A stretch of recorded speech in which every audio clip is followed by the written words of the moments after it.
Welcome back. Now, moving right along, let's take a look at the fairer sex in the Pretty L'Arc de Triomphe and find out if they're good enough to tackle the coats.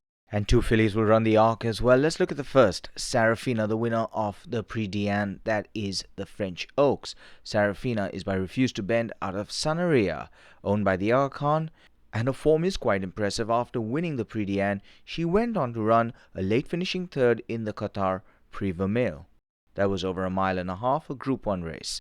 Now in the same race, Plumenia, the 4-year-old filly by Aniba out of Feather Quest, trained by Andre Fabre, ran second. Plumenia before that had won the Grand Prix de Saint-Cloud over 2,400 meters, a Group 1 race. She did finish ahead of Serafina in the Prix Vermeil, and if you consider that Christophe Lemay thought that Serafina had a chance, Plumenia must have a chance too. De Lady Spurs, le numéro 8, suivi à la corde par l'As Midday, avec à son extérieur la casaque bleue du 3 Peinture Rare. Never Forget vient ensuite avec la casaque blanche de High Yield, le numéro 4, suivi par Sarafina, la gagnante du prix de Diane. L'Allemande Enora vient ensuite devant Sarah Lynx et au dernier rang, le 12 Dariol. Saint-Cloud avec ensuite Lady Spurs, le numéro 8 qui devance Midday, avec dans son sillage le numéro 4 High Yield, avec à son extérieur Peinture Rare, le numéro 3. Sarafina vient ensuite, le numéro 7 avec à la corde la casaque rouge de Never Forget, le numéro 9 avec Jeanne Victoire. Tachila toujours le meilleur avec Plumania, le numéro 5 qui vient très librement à sa hauteur. Olivier Pellier a encore beaucoup de ressources avec ensuite Lady Spurs qui est sollicité. Midday, Toc Rose tente de venir avec Ahild qui doit changer de ligne, avec à l'extérieur le numéro 3 Peinture qui tente de venir avec Serafina qui est encore loin. Midday passe à l'attaque. Midday qui passe à l'attaque, mais Plumania qui repart de plus belle maintenant à la corde, alors que Serafina essaie de se rapprocher complètement à l'extérieur. Midday, Plumania pour la victoire avec Serafina qui tente de se rapprocher. Sarah Lynx également qui vient en dehors. Midday qui a le meilleur devant Plumania, et c'est Midday qui va s'imposer. Plumania est deuxième, la troisième place. Well, now the Pretty L'Arc de Triomphe is the main race of our telecast. That's again on Sunday the 3rd of October, 7 p.m. onwards on channel 289.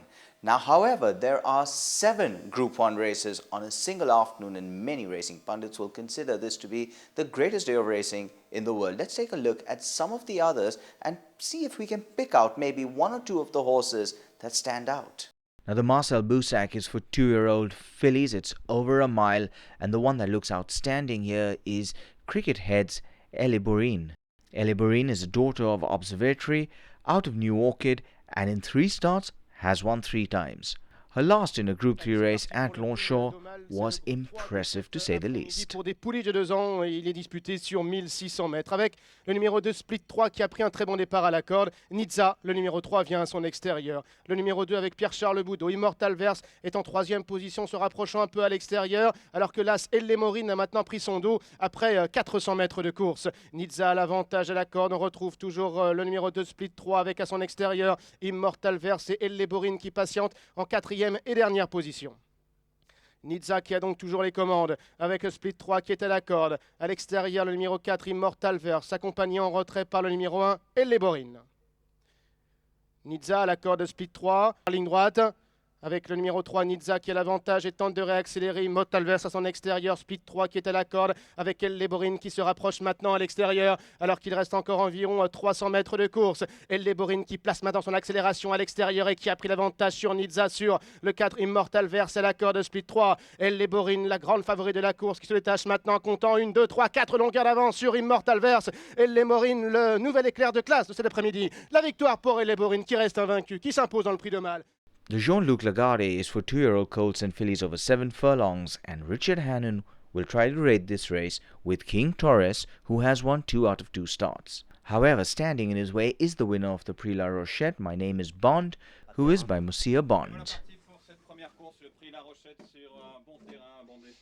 De The Long Game avec à la corde un Parliament, casaque rouge et jaune, mais à l'extérieur le 6 Alazim accélère et prend le meilleur. 4e place pour l'As Meguri, casaque. Ensuite se plaçant pour l'instant 5e. Quant à My Name is Bond, le 4, il a été placé en dernière position par Christophe Soumillon. Ils vont déboucher dans la ligne droite l'arrivée qui sera jugée au 2e poteau avec toujours la casaque blanche du 6 Alazim qui est en tête, suivi par la casaque rouge et jaune de Hung Parliament, le numéro 3. À l'extérieur, le 2 The Long Game est sollicité mais reste à leur hauteur, suivi par l'As Meguri. Mégury, sur lequel Johan Victoire a des ressources. À la corde vient King David devant le numéro 4 My Name is Bond qui patiente toujours. Alazim qui a l'avantage, Young Parliament qui vient à son extérieur, Meguri qui tente d'accélérer maintenant, accompagné par le numéro 2 The Long Game, alors qu'à l'extérieur le numéro 4 My Name is Bond tente maintenant de progresser, se rapprochant librement notamment à la corde du numéro 3 Young Parliament, alors qu'ils sont maintenant environ au premier poteau avec ce numéro 4 My Name is Bond qui vient très facilement à la hauteur des premiers, prenant l'avantage désormais. My Name is Bond qui va s'imposer. The Prix du Forêt over 7 furlongs is arguably one of the most open races of the weekend. Well, while Goldikova will be the favorite and first choice, you've got horses such as Dick Turpin, Siuni, Paco Boy and Special Duty all in with a chance. Goldikova ran second to the English 2000 guineas winner Mukfi on her last start, but over the summer showed how impressive she was in the Queen Anne Stakes at Royal Ascot. To the left, Cat Jr. somewhat isolated in the early stages and races keenly. Rip Van Winkle and Calming Influence are tracked by Goldikova in the blue with the white sleeves and the white cap, and in the green jacket Dalgar, followed next by Ukbar in a striped cap and Zakinto. Paco Boy getting plenty of cover in the maroon towards the stand side from Dream Eater and Pipe Dreamer at the tail of the field. They race towards the last 3 furlongs in the Queen Anne Stakes, the Royal Ascot opener, and Calming Influence now. Rip Van Winkle is looming up. Goldikova in behind, seemingly waiting to pounce. Then Cat Jr., followed by Zakinto, Dalgar, Ukbar, Paco Boy with still a lot of cover and no way through. Now he says go on Goldikova. Goldikova committed quite early by Pellier, kicks 2 lengths clear of Rip Van Winkle. Zakinto, Paco Boy is coming through from the back from Dalgar and Dream Eater. Less than a furlong to go. Goldikova by 2 lengths. Paco Boy is charging at the French mare. Goldikova all out. Paco Boy is flying home. They're going to hit the line. Goldikova won the Queen Anne. The Prix de la Opera looks to be between 3, Stasilita, Antara and Board Meeting. Now Stasilita headed the 2009 Arkfield, which was eventually won by See the Stars, and on that showing over the shorter distance of the Prix de la Opera will be the one to take all the beating. Now Stasilita goes to home, Daremy in second, between them comes See the Stars, Cavalryman is next, Conduit is on the outside, they're inside the last furlong. He had a troubled run through, See the Stars in front, Humezane's coming through to try and take second place, but he is the brightest star, See the Stars. The Prix Labbé over 5 furlongs is often one of the most difficult to predict, but Swiss Diva, a daughter of Pivotal, has won her last 3 starts and will go down to the post as favourite. Et il s'envole pour 1000 mètres en ligne droite au centre de l'hippodrome. Bon départ d'ensemble et surtout de la grise d'Elvita. Mara Dentro, Casacrié là également avec Shop West côté corde. Le japonais Pizzano Varon à l'extérieur est tout près également avec Puppets Treasure, le numéro 14 tout en dehors. Avec côté corde la casaque jaune de Bluster, le numéro 3 avec William Bu. Par Bluster, par Delvitar, par Fred Aloupé, Swiss Diva qui est maintenant très facile côté corde avec à l'extérieur Puppets Treasure ainsi que Mara Dentro qui tente de revenir alors qu'il reste encore environ 400 mètres à parcourir.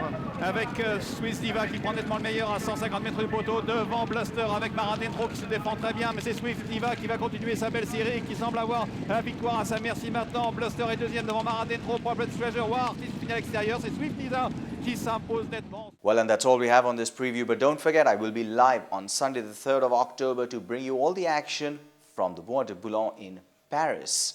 Will we see another Zarkava? Will we see another See the Stars? Will we see favourites? Will we see upsets? Join me for the greatest day of racing in the world.